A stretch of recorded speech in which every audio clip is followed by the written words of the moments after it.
Jovan, Buha! Buha! Yo, yo, I'm Jovan Buha, and welcome to another episode. On today's show, I'm thrilled to be joined by Iztok Franko of Diggin' Basketball on Substack. Iztok, how are you doing today? Good. I'm doing good. Thanks for the Or this invite. evening, right? It's pretty late for you. Yeah, late evening, but ready to go. Ready to go. So we are almost to the day having the exact same conversation we had last year. Last year I had you on and we did an episode on how to best build around Luka Doncic. You've been covering Luka for over a decade. And we talked through how some of the Lakers pieces fit, how some of the potential free agent and trade targets that would fit. And you actually identified DeAndre Ayton and Marcus Smart. So you went 2 for 2 there for potential high risk, high reward guys for the Lakers there. So kudos to you. We'll see if you can rework your magic with this episode. But we talked through a bunch of things that all still apply. The Lakers still need a new starting center. They still need a new two-way wing. They need some long-term pieces to fit with this group. They need more athleticism, more defense. So I was considering just reposting our conversation from last year, but I was hoping that we could have a new version of it and see if we come up with any new names or ideas. But I want to start with the playoffs because right now, NBA Finals, Game 3 just happened last night. And it's been a great finals, I think, up to this point. All 3 games have gone down to the final couple minutes. But what have been your takeaways from these finals and the playoffs overall in terms of just the state of the league, the state of modern basketball, and what the Lakers can apply from some of those lessons? Yeah, I think it's been awesome playoffs to watch. Started with Lakers that I think had a great first round, but then I think afterwards that OKC Spurs series, now the finals, I think it's just some crazy high level basketball. And what I think what stands out to me, it's just the sheer talent on some of these teams and talent that is capable of playing with high intensity, high speed. I think the speed of these games, and by speed, not necessarily always, it doesn't always translate to pace, but I think the speed in half court, the speed and the deliverance of actions. You don't see much wasted actions, or when you see them, when you see hesitancy, this is typically, I think, when teams struggle. If you watch Knicks Spurs, when Knicks play fast, when New York plays with a plan, decisive, I think this is when they can get San Antonio in rotation, which is very hard to do with Wembanyama and with all other talent. But I think that is just that pace, and this is something that I wrote also in the last offseason, last playoffs. I named it this new era of aggressiveness, speed, and athleticism, and I think we just see continuation of that. The other thing that stands out to me is I think you see the best teams or the teams that succeed are the ones with, I think, clear identity, clear roles, hierarchy, and continuity. And I think this is something that, because we are having the same question, how to build around Luka now, I think it's clearly something that the Lakers struggle, because I think identity and then everything that comes from it, hierarchy, clear roles, clarity on the future, leads to continuity, which I think it's crucial, because if you see the Knicks, they're the teams that I probably has the most, or one of the teams that has it the most in NBA. But even the Spurs, which are relatively young, they build around Wemby for 3 years. There are some guys that are there from the beginning, like Vassell, Johnson, some other guys, and then they just added to that core. So I think the identity and how they want to play is clear for them. That's a great point. So on the Luka front, what do you think, like from covering him for so long and seeing what worked in Dallas and even seeing what's worked in LA to varying degrees up to this point? He's now been a Laker for a year and a half, or a season and a half. Has that changed your opinion on what works? Do you think it's still what worked for him in Dallas? Like, do you have any new thoughts on the best way to build around Luka and the best identity for a Luka-led basketball team? Yeah, I think that there are no really drastic new learnings. I think what we saw in the offseason with the Lakers, when you surround Luka with some talent, you'll still get a good team. So you'll get a 50-win team, I think. And for example, one other learning, which is again no surprise, is when you surround him with shooting, especially in the regular season, you'll get some good results on offense. So I think Lakers had, to be fair to them, some strengths, and shooting was one of them with Rui and later Kennard. So those lineups worked great. I think especially with Kennard, they generated some elite offense down the stretch. But I think going back to what we've seen in the playoffs and what we've seen in the league, I think there is even more emphasis on this athleticism, aggressive players that can, high motor players that can play full throttle the whole season and then carry that to the playoffs. I think it's becoming more important. So I would say this is something that that changed. And despite, for example, the Knicks, I said this somewhere else, or I think I tweeted it. They remind me somehow of this 2019-20 Mavs. If you remember the first iteration, second Luka season, when they were the best offense in the league, when they have Porzingis at the 5, then Luka, who was like in what Brunson is doing now for the Knicks, and then they had like role players and shooting around. So you see now Knicks with Shamet off the bench, with McBride. Those Mavericks had Tim Hardaway Jr., Seth Curry, but they had also some players that were obvious not on the level of OG Anunoby or Mikal Bridges or Josh Hart. But I think the recipe and the offense, which the Knicks were very good at throughout the playoffs, was very similar. But I think the need for, like I said, especially to get through the regular season, to survive the regular season, I think you need high motor players to surround Luka, and this, I think, it's, to me, the biggest learning. The other one is, I also wrote a lot about how I would like at some point see Luka paired with an all defensive talent. I think Marcus played like one. He was close. Marcus was close. Yeah, he was close. And I think his case, I said it's a blueprint. How one player can change the defense. I think today's NBA, again, if you go back to the playoffs, nobody, even the best defenders, cannot stop Shea one-on-one. They cannot stop Luka one-on-one, Anthony Edwards.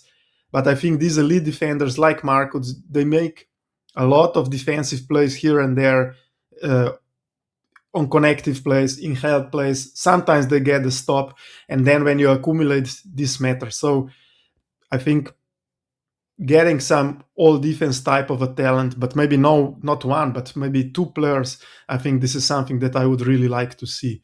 I agree with you. I think that's a great way to put it. Last year we started with the Lakers' own players and just who fit next to Luka, and then started to look ahead toward free agency in the offseason and some of the targets. I think this year we should do the inverse, just because we now, I think, have a better sense of who fits and who doesn't within the group. But I think this is a summer where the Lakers need to make some changes to the roster. So whereas last year you could talk yourself into some level of continuity and actually building toward this offseason when LA was going to have all this cap space or potential cap space, now it's about, okay, like we need to identify some guys that they need to bring in to be the starting 5, to be the starting 3. And then we could also look at some of the guys, like who fits, who doesn't, who should they keep around that. But like those are the two glaring needs right now. So I want to start with this summer, looking ahead to some free agent targets and some trade guys. Like, who are some guys that stand out either at the 5 spot or the 3, or you could make it, I don't know, 2 through 4 that would make sense as a starting 2A perimeter player for LA? Are there any names that you find yourself really fancying, or is it just I guess see how the market plays out? Like, where are you at with that?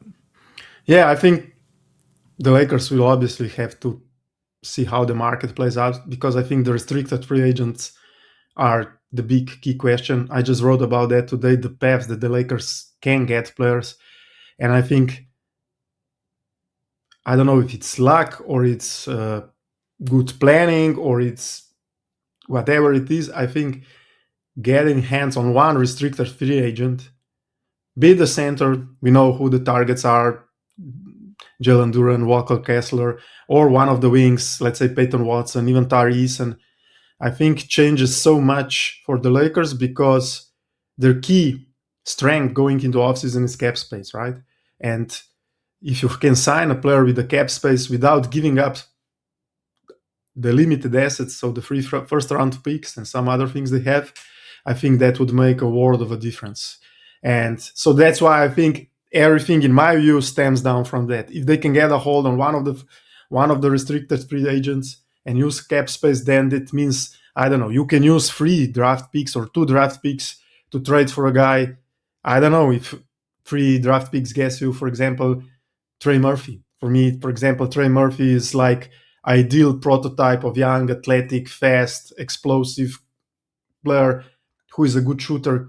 And I think we saw that wings that succeed now in the playoffs are not just, let's say, specialized 3-and-D guys who just stand in the corner, but are the guys who can do much more. And I think if we are talking about speed, athleticism, I think he is the guy who I really like. Then, obviously, I think I would look at the guys who are in poor, let's say, or losing situations on losing teams and how they can change on winning team. We saw, for example, in Dallas, I think to me the biggest eye-opener was PJ Washington. And when the Mavericks traded for him, I talked to so many people. They call him in Charlotte, they call him Mr. Inconsistent. He had a lot of the DeAndre Ayton rep. And even the data, it was there were signals that he can be great, but then we saw he turned out in this ultimate role player. So for example, in my view, I think Herb Jones has that potential because he was before, and even higher, because I think he was an all defense kind of a guy, but just being, I don't know, your whole career on some terrible teams and situations in New Orleans, I think a guy like that, I think would, you heard Josh Hart, I think there was a clip where he said he was traded to New Orleans, so pretending to be happy. So I think guys like that, I think Nick Claxton, for example, similar guy who was close to all defense in the past. He's relatively young, he's an athlete, but he played on terrible teams in Brooklyn. So these are some, and then maybe a little bit more, I would say, below the radar. I would say, again, young guy who I'd maybe take a flyer on, and it's also on terrible team in Washington, is like even younger player, but great athlete, a guy like Bilal Coulibaly, I think he has potential to be great defender. I think I see a lot of Derrick Jones Jr. in him, but with even a bigger ceiling. And I don't know what the situation, for example, will be in Washington if they if they draft, like they will probably, a great wing to build around. And now they have, I don't know, Trae Young. They have other players at the same position, in the same position. Maybe he's the guy who would be the odd man out. So I would look at those, but I think going back again to getting younger, like Pelinka said, getting younger, getting more athletic. I think these are the situations that we would look at. And on the center spot, I think we are all talking about Rob Williams. I think he's looks like the obvious choice if you cannot get any of the big names at center, and maybe you survive with the Ayton like we had this season, eating up majority of the regular season minutes, and you save the guy, player like Williams, for the playoffs, for the key moments. You are speaking my language with Herb Jones and Nick Claxton. Those are two of my longstanding favorite Lakers targets over the last couple of seasons. Walker Kessler is another one for me that I would throw a bag at if there was a way to acquire him in restricted free agency. I think you laid it out perfectly, because for me, if I'm looking at the avenues for LA to acquire talent, it starts with restricted free agency. If you can poach one of Walker Kessler, Jalen Duren, Peyton Watson, or Tari Eason, for me, any of those 4 guys I think would easily slot in as a starter and a potential long-term piece for LA. You could finally have the center of the future, or a wing that fits long-term with Luka and Austin. If you can't get one of the RFAs, Then you turn toward the trade market. Is there a player you could acquire into your cap space that maybe you even get an asset if it's like a Christian Brown or a Myles Turner type, a contract that's not great, but a starting level player that you acquire an asset, or you can cobble together some of your assets and go after Nick Claxton or Herb Jones, or someone like that. And I think that's then the next best avenue to acquiring talent. Then third, I think, is unrestricted free agency, where especially if the Lakers are running it back to some degree, if it is LeBron plus Marcus, LeBron plus Rui, maybe LeBron plus Rui and Marcus, you do have limited cap space at that point to spend in unrestricted free agency or on with that room exception, which is about $9.4 million. So then you're looking at maybe Mitchell Robinson, Robert Williams, Kelly Oubre, those types of guys. And even then, I don't think those guys would be available for that room exception. You'd need at least around like $13 to $17 million remaining in cap space. So it's like among those three avenues, I think the clear one is RFAs. Then second one with trades, you're either getting a contract that you don't really love or you're giving up assets to go get a player. And then third is unrestricted free agency, where I just don't think those guys quite move the needle enough. Yeah, I agree. Like I said, I think they have to find a way to, and again, depends. And I'm sure we'll talk about that. What happens with LeBron, what happens with Rui, like you said, with the rest. But I think regardless, they have to find some avenues. I think, and guys, I think from the two teams, I think, like I said, the two-way talent. For example, one other guy that I was thinking just today, looking at him, was Keegan Murray in Sacramento, for example. He's also the guy in that spot. I think he reminds me of Devin Vassell, for example. He is a guy who can defend a bit and who can do like more than just be a standstill shooter. And again, a guy who is not in a great situation. Obviously, you have to be careful what is the best among these guys that I mentioned, but I think you have to be prepared to different avenues. If the restricted free agency doesn't pan out, you don't get one of these guys, then you have to find other avenues.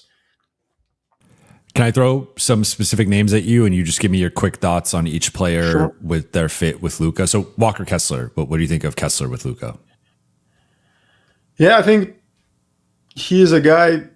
So despite we are talking a lot about the wing and the need for two-way wings, I think otherwise in NBA, the center position defensively is still the most impactful, especially if you have a guy who can be like really game-changing backline defenders. A guy okay, I'm not talking about Wembanyama because he's one of a kind.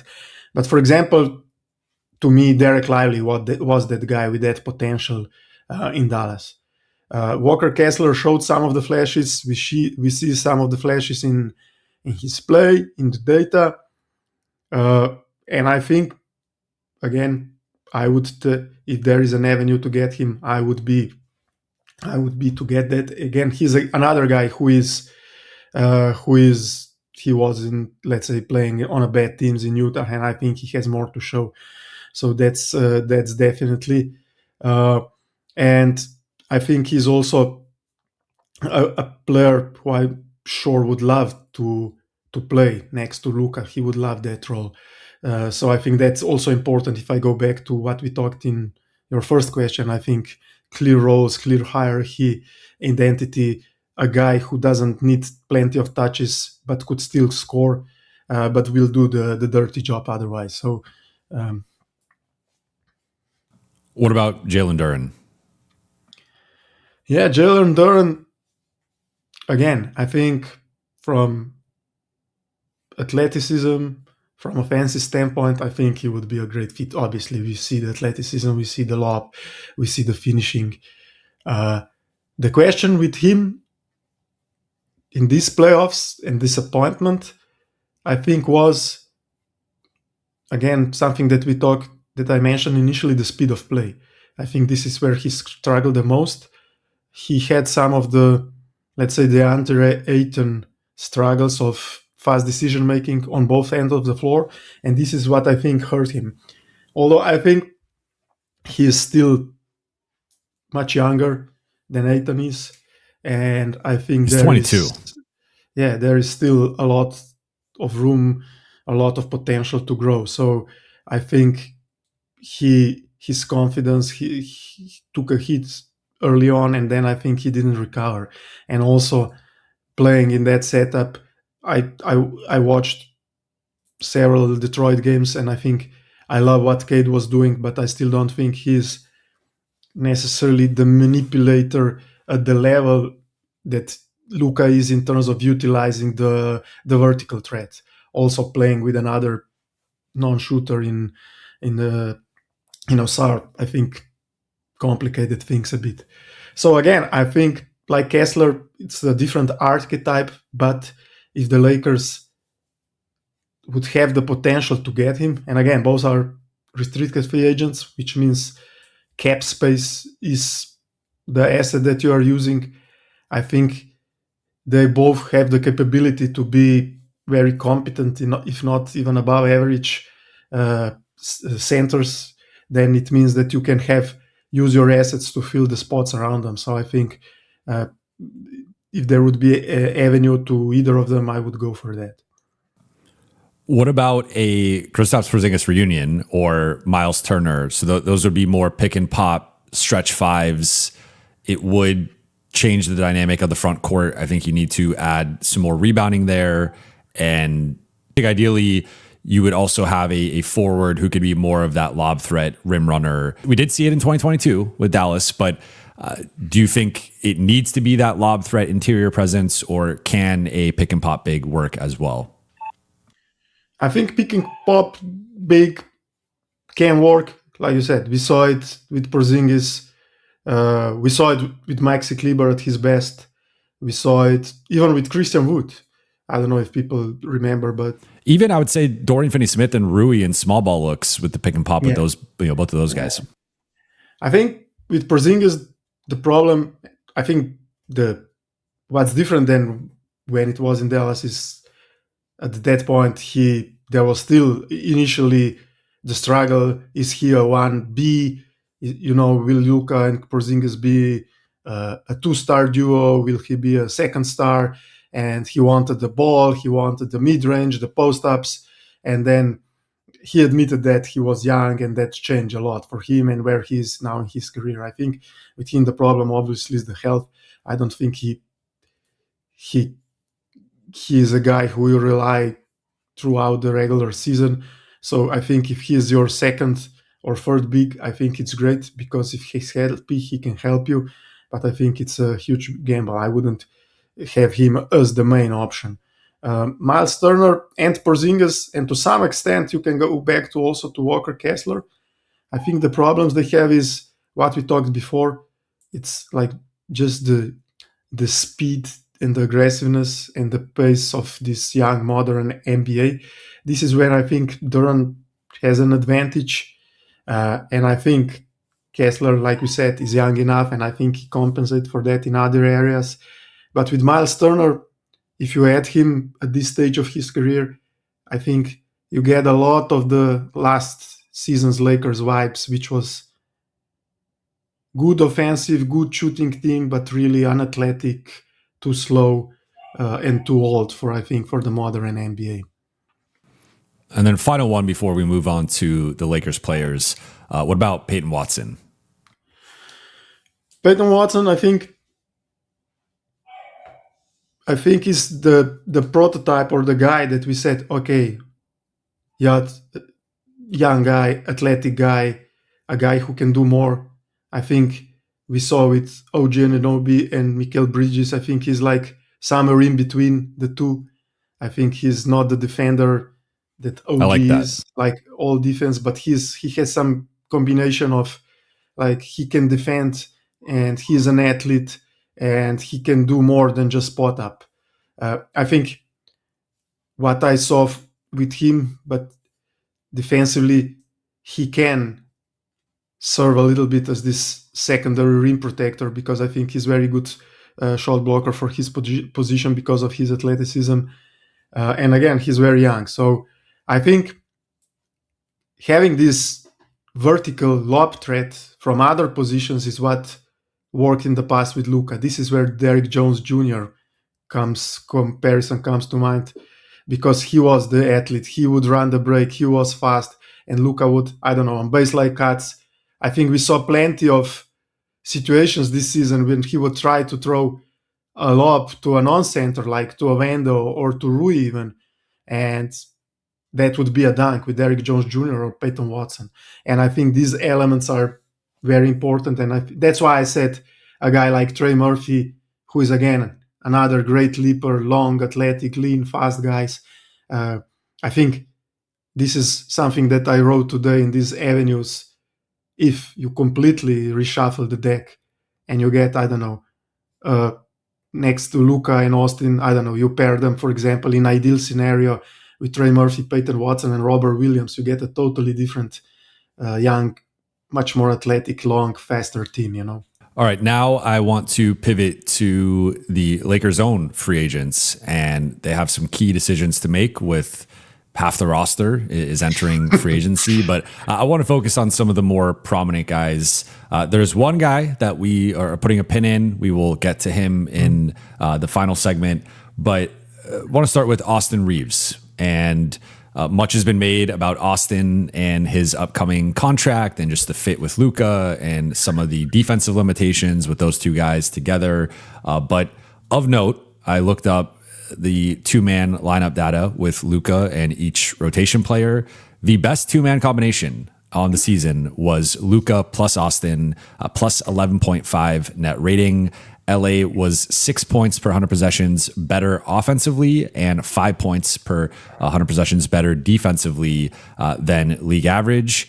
And so 122.4 offensive rating, that would be the best in the NBA. 110.8 defensive rating, which is an elite top 5 number, and that is not something you would associate necessarily with a Luka and Austin combination. But you can build. I think we're seeing it right now with the Knicks, and you could have a couple of guys who are somewhat limited or flawed defensively. If you put the right pieces around them, you can build a strong defense. I think you could do the same thing with Austin and Luka. But with Austin set to hit free agency and command somewhere, I think, between starting out at around 35 million and upwards of 40 plus million potentially. Where are you at with the Austin fit with Luka? And do you think the Lakers can move forward with him being a top 3 guy on the team? I think the answer here is they have to.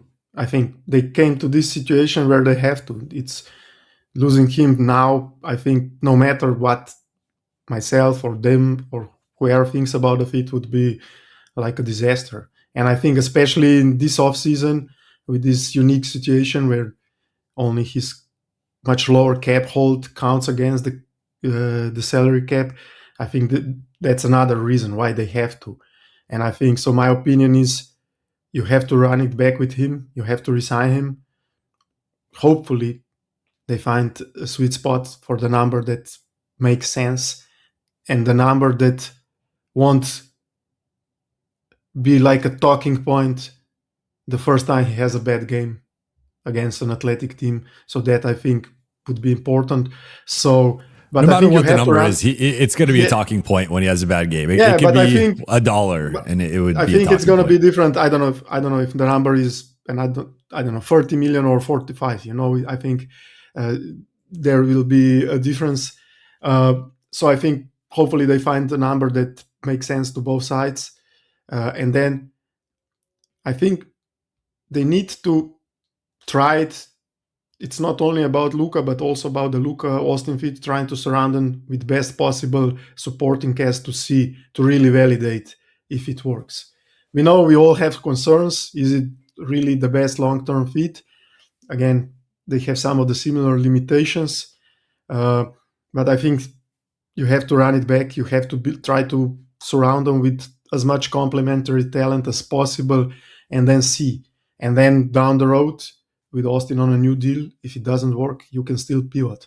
And I think in terms of what we saw even last season is for sure that you can build a very good, competent regular season team around Luka and Austin. I think what they need to learn from last season is they need the talent around them to make sure they don't run out of gas, out of legs at the end of regular season. What about Rui? So looking at, there were 10 guys who qualified from a minutes perspective that were comparing the supporting cast to, aside from Luka. So Rui ranked 6th out of the 10. So plus 5.2 net rating with Rui on the floor. And if you look at the data, they are similarly strong offensively, 121.3 offensive rating, but the defense actually slips down to 116, which is about league average. So with the Luka Rui fit, I think we've now seen over the last couple, like Rui as a shooter, best playoff shooter in postseason history. And there is an element of just having that weak side corner shooter or wing shooter that unlocks certain things offensively. But the defense is where I have the concern of the Luka, Rui, LeBron pairing or trio rather just did not work last season. And it had even some limitations the season before. But moving forward, I think if Rui's on the team, it does partly depend what happens with LeBron. If LeBron's there, I think Rui is a bit more expendable. If LeBron is gone, I think Rui's more important. But if they're just running it back, I think Rui is a bench player. I don't think you can go Luka, Austin, Rui, LeBron. I don't think that quartet works together. So if Rui's a bench player, then we get into what's that contract look like? Because if you're paying 17, 18, 19, $20 million to a bench player who has some duplication with two of your three best players, I think there's just diminishing returns and a real limitation there to some degree, which we've seen with Rui in the rotation when the group has been at full strength. So where are you at with Rui and his next potential contract? And do you agree that it is somewhat linked to whether LeBron is there or not? Or do you think it's more of a separate issue? No, I think you're correct there. I think it is linked. I think ideally, talking about the ideal outcomes or ideal situations, you pair Luka and Austin, like we said, with high motor, fast, athletic guys, and Rui is not that, right? So he is, but he has a lot of other strengths, and you mentioned shooting. So I think my view would be in a situation where you don't, let's say, sign any of the restricted free agents, which we said it's a pathway to a starter without giving up draft capital. Then I think Rui can be a backup plan in that regard because he is one of the better free agents, and you resign him again and try to use the capital to surround draft capital to fill the athleticism and defensive needs on the other spots. But even without, let's say, and like you said, I think it's tied up to whether LeBron comes back or not. But even if he doesn't, having Luka, Austin, and Rui, then the needs for high energy, high motor players at the other spot, which is the center and one of the wings, I think becomes much more drastic. So I don't think it's the ideal outcome you want. And to me, honestly, like I said, I think I would like to see Lakers build some different identity in this offseason. And when we start talking about, we can talk ourselves into each of these guys returning, but I think the more in a, let's say, in a vacuum or in a one player evaluation, but then when you put it together, I think you'll come up to the same problems that you ran out this year. So I think what these playoffs have showed us, sometimes the teams are better than just the sum of its parts, because the fit identity really matters, you know. I think you put it great. To me, when I look at the team, I would say right now, the three top teams in the NBA and it's pretty obvious, but San Antonio, New York, and Oklahoma City in whatever order you want to rank those three teams. But just looking at the perimeter talent that those three teams have and the guys who were playing in like the top 7, top 8, if you compare some of the Lakers talent, like when you start comparing, I think specifically Rui and Luke Kennard to Caruso and Wallace and Dort and AJ Mitchell and Vassell and Castle and Harper and Fox and Brunson has some limitations defensively, right? But he's playing at like a top 6 level in the NBA, so top 5, whatever. So like he offsets it with that. But even Bridges and Anunoby and Hart and even guys like Shamet and Alvarado have made impacts with their processing, keeping the blunder moving, and their defense. You just look at like the Rui and Luke would be toward the bottom, if not at the bottom of that list from a defensive perspective. And I think Rui would probably be at the bottom of that list from a processing perspective. I think processing has really been an issue with just how he sees the game and his decision making. So I just feel like those guys stand out as a couple guys who don't really fit within the mold of if the Lakers are, they don't have to have the copy those teams' roster build necessarily, though. I think New York is something that they can aspire to in terms of a bunch of high motor, energetic defensive athletes around their defensively limited stars. But they need to have more guys in that mold. And when I think about which guys could fit in like who could have played in that OKC San Antonio series, who could play in this finals between San Antonio and New York, I have real questions about Rui and Luke fitting in from just not bringing much else to the table outside of their shooting. Like I don't know if either one of them has another above average skill. Maybe Luke with the ball handling a little bit and some of the passing stuff, but even then we saw what Amen Thompson and OKC individually were able to do to him. So with Rui, I just think if you are keeping LeBron, like Austin and LeBron are going to make a certain amount, Rui to me then becomes the pivot point of Luke and Marcus are probably in that $8 to $12 million range. Rui's the guy who's making above the non-taxpayer MLE. So if it's between paying Rui 18 or trading for another player in that price point or signing another player in that price point, I probably would prefer a more versatile, skilled player who's going to be a worse shooter. Like you're going to get the shooting downgrade, but I'd rather have someone who's a bit more athletic, better defensively, more versatile, more skilled, and a better processor. Yeah, I agree. And I think earlier in the season, I did a comparison. I don't know, somebody asked me, I think on Substack, and did a comparison between like 3 wings, like Rui, PJ Washington, and Andrew Wiggins, for example.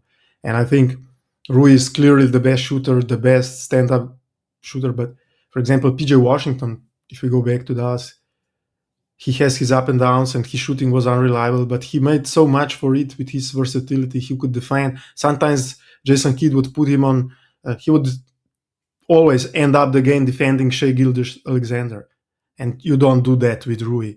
So, and he could string up a couple of possessions where he was very competent. He could be like a weak side shot blocker. He would do a hustle play. He would rebound. He would sometimes even bully. He was like the OKC killer in Dallas for a couple of games. He would bully this smaller OKC lineup. So I think I agree here with this versatility, and you have to find guys like that, like you said. And I think here the Lakers, like I said, they need to establish a little bit different mentality if they want to keep up with the pace of these young teams.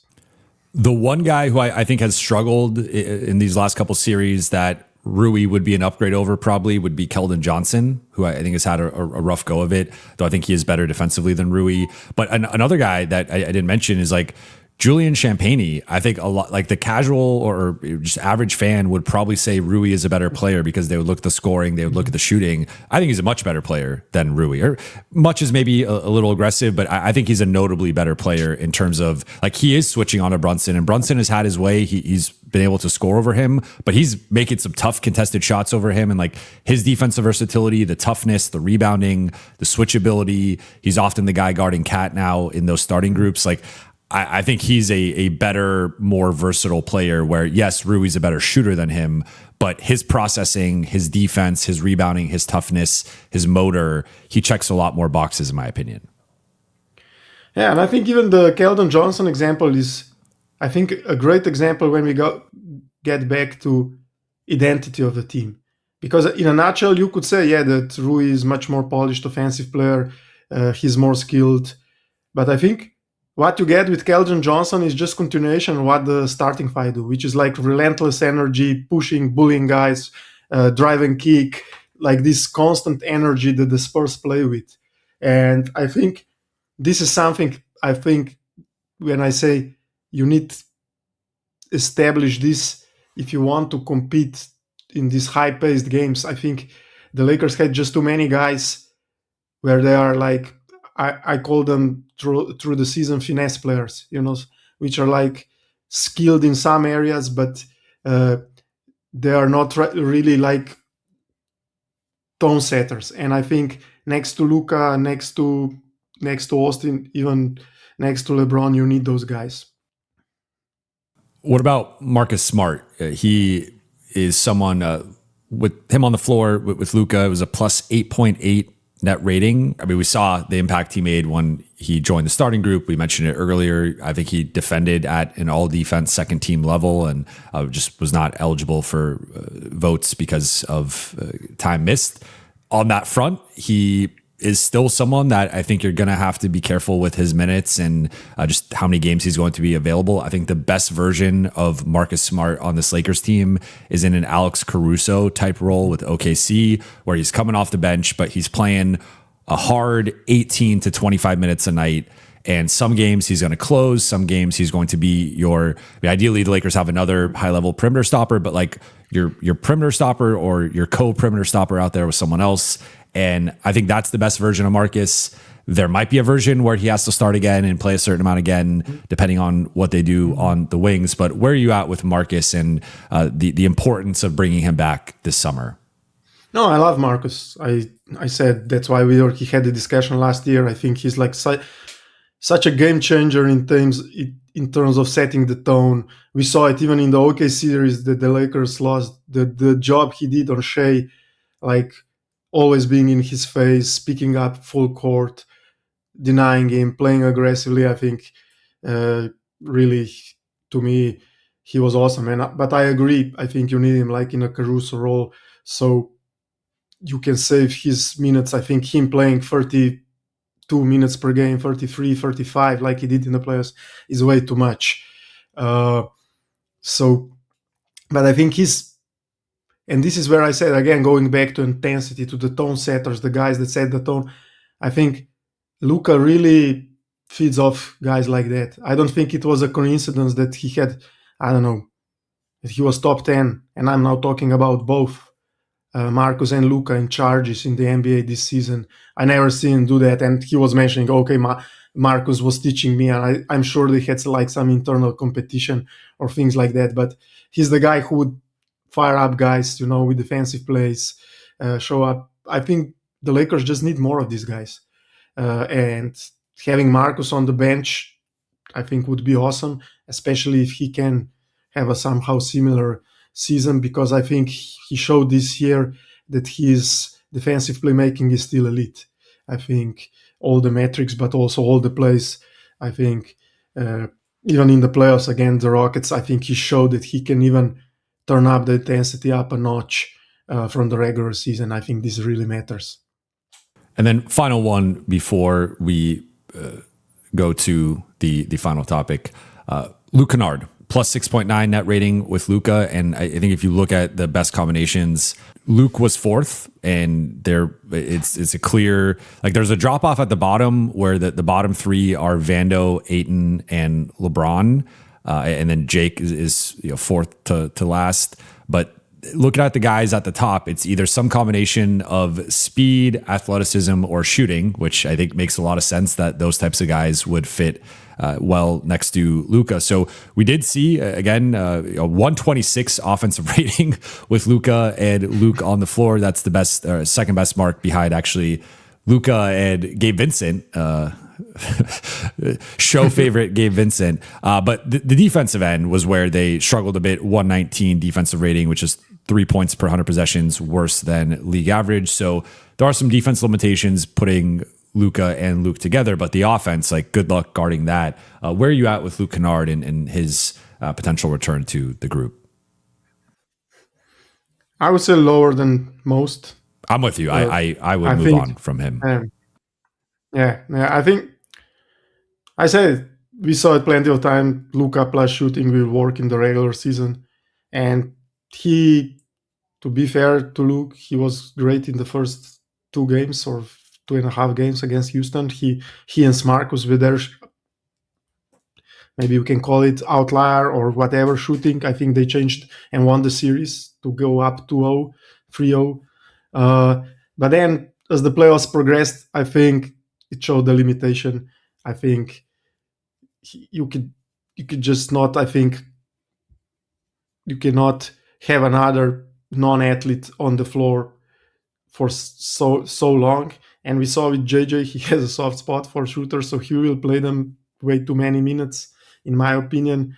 And I think that once it's accumulates, it becomes a problem. So if we are talking again about changing the identity, I think I wouldn't say that Luke necessarily fits into that, although I think he was a great story for the season. So I wouldn't be opposed to keeping one of Rui or Luke, but I think you can maybe afford one questionable defense. And I think there's a gap even there between their defense, where Rui to me is much closer to league average than Luke to me is just a bottom 10 to 15th percentile defender in the NBA, whereas Rui is probably in the regular season like 35th to 45th percentile. And in the playoffs, I actually thought he had a decent postseason defensively, but still some limitations there. And they were without, I think once you add in Luka and LeBron, Rui's role becomes a little complicated. But speaking of LeBron, you wrote a great story last week that I wanted to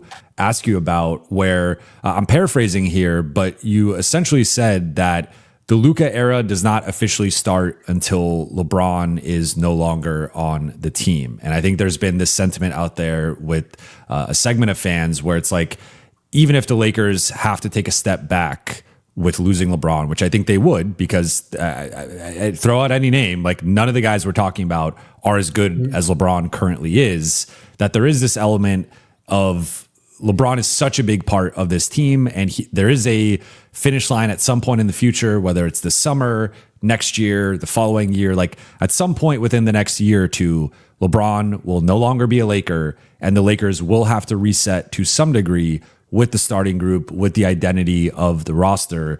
So there is a sentiment that maybe it is better to just rip the Band-Aid off now and move to that next era and take the next year or two to build out the roster, build out that continuity, that identity. So can you explain that further and just where you're at right now with LeBron's place in all of this? Yeah, I think I'm definitely, let's say, in hypothetical ideal world, I think the best for the Lakers, in my opinion, would be to move on and to build this new identity. Because I think this, if you look back, I think all the actions that they did in the last couple of years, several transaction windows, was building up this optionality to in this summer. So now I think there are pathways, and I wrote about them today. If you go down that route without LeBron, I think there is a pathway that you can add like 3 new starters in this offseason and then fill the 6th spot with room mid-level. So I think you can build like a totally different team around Luka and Austin. And like I said before, when we talk about Austin, I think the Luka and Austin, not only Luka, but Luka and Austin combination deserves like the best team around them in terms of fit. Now, there is not an ideal and hypothetical world, and I know about everything that LeBron meant for the franchise, the stature he is, what he means in terms of other value that he brings to the franchise. So, and also I think, to be honest, it's not fair for him to be in a way, if you look at in this situation, which is like a strange situation also for him to end his career, where he was the face of the franchise, and now they brought another guy and they were telling openly, it's like a Luka era, we will beat everything and we'll see how you fit in. So I think for one of the best, or not the best player in the history of the game, I think this is really a strange situation to be in. But I think when we talk about, like I said, building a new identity, and when I was talking about the sum of its parts, so the team being better than that, I think this is where the argument, when I'm hearing mostly, it's about you will not find a better player than LeBron in the free agency or even on the trade market. I think that's true, but not necessarily in the contents of this Lakers team, because what we saw in the playoffs, the LeBron is still the best with the ball in his hands and being the one who controls the game, slows down the game, and being this main decision maker. And if you listen to his what he said after the playoffs, I think it's still the role that he wants to play or enjoys to play the most. And the reality is, with the Lakers, they have these two players. Today in an article I said, and it's a very drastic comparison, and I'm not saying LeBron is the same level player of James Harden, because I think he's much better.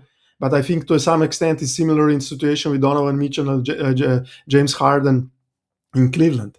So you have two guys, and probably the Cavs are talking about the same question. We will not get a better player than James Harden in the free agency, but I don't think if it's a great fit. And if you look at the Knicks team, again, if you say, okay, I will replace, I don't know, Mikal Bridges or Josh Hart with James Harden, and individually James Harden could be a better player, but next to Jalen Brunson, it's the sum, the team, the identity, it's not the same. So that's why I say, I think I don't expect the Lakers to do it. I don't think, and I think to be fair to them, I think it would be very hard to do, and I don't think if it's even the right thing to do, all things considered. But if you look at from strictly basketball situation, and the situation where they are in this summer, I think, like you said, with salary cap, with the trade assets, there is an avenue to build a new and different team around Luka and Austin. And in that ideal world, if that scenario would be, let's say, feasible, it's something that I would pursue in. Along those lines, among the 10 players that qualified, LeBron and Luka were the worst two-man pairing this past season. And if you look at it, 119 offensive rating, which is solid. It's about 3 points per 100 possession, better than league average. But defensively, a 117.8 defensive rating, which is 1.6 points worse. So it was not the same. Like there was some diminishing returns there offensively, where it wasn't the same offensive level as Luka with Austin, or Luka with Jackson, or Luke, or Rui, or Gabe, or some of these guys that I think just naturally complement his skill set a little bit more in an off-ball role. And then defensively, among all of the combinations, it was right there, middle of the pack. But the other guys are like, no surprise that Gabe and Luke were the two worst defensive combinations with Luka, just because of the size limitations there. But did you see anything though in that March that potentially, if we are operating under the assumption that the Lakers are going to keep LeBron, and now that shifts the conversation to, okay, your foundation for at least the next season or two is Luka, Austin, and LeBron. Was there anything in that March run that made you more optimistic about how this could work, or how this could look? Can they have like that version of the group if they're able to stay healthy over the course of a full season? Can it be a high 50s or even low 60s win team with that core? Or do you think that was more of an outlier month, and it's going to be more so some of the limitations we've seen, at least from a lineup data perspective, over the last year and a half? Yeah, to me, I think if you run it back, your identity again is a team as a high skilled, high offensive ceiling potentially team, but it's definitely not a team I think that can sustain this for 82 game season. And this is where I said you need ways to, what we learned this season is you need learns to get Luka and Austin ideally to the end of the season healthy. And with LeBron, again, one of the arguments is at 42 that he will turn in December, if I'm not mistaken.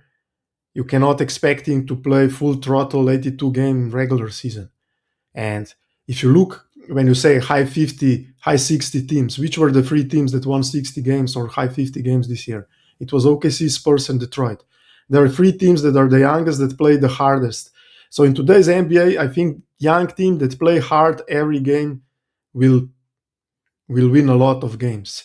And the Lakers, their identity just isn't that. I think it's not something that where Luka will set the tone or where Austin will set the tone, like these high energy, always aggressive guys. It's Luka is not, his play style is not like Giannis that will go at you with high aggression all the time. And then, as I said, LeBron at 42, I don't think you can expect him to be that. And you can see from the regular season how he was pacing himself, and I think that was correct things to do, so he could turn it up a notch in the playoffs, which he did, again, to his credit.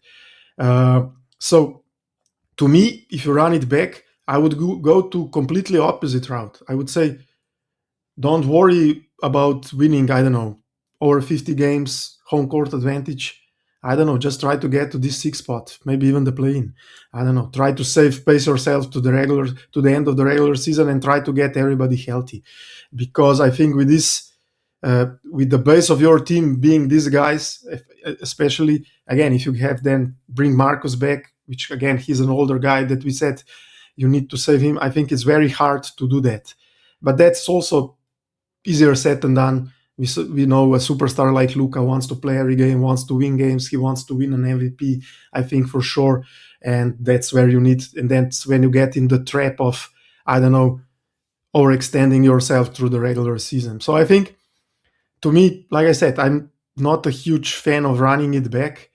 And I think if you're bringing back the same core 3 with some cosmetic adjustments around, I think you end up at the same place. And I don't think we can expect much different result.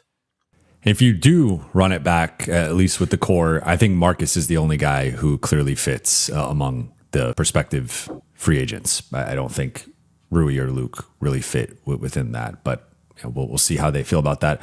Final thing here before we wrap, what constitutes a successful offseason for you? And this is an open-ended question. You could take it whatever way you want, but like if we're having this conversation on August 15th, what would you want to have seen from the Lakers this summer? Like ideal scenario or not ideal? I guess ideal, that's also practical, realistic. Yeah. Like what would be? So I've said closer to ideal, or to, let's say, big success to me would be like change of identity of the team in terms of like really reshuffling the deck in terms of bringing athletic younger guys, like this full throttle, like I said, high motor guys.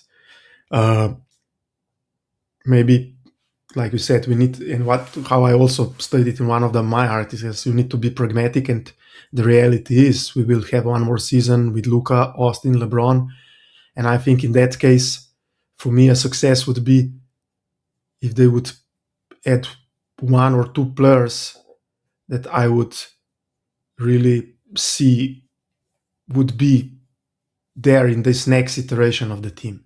So not to repeat the things that they did last offseason with Ayton and Smart, who were each a good pickups, but we knew that it's like not a long-term solution. So I think getting like 1 or 2, ideally 2 starters that you feel like a center and a wing next to the trio, that would be great. The other thing is, if you don't go that route, try to draft somebody good at 25.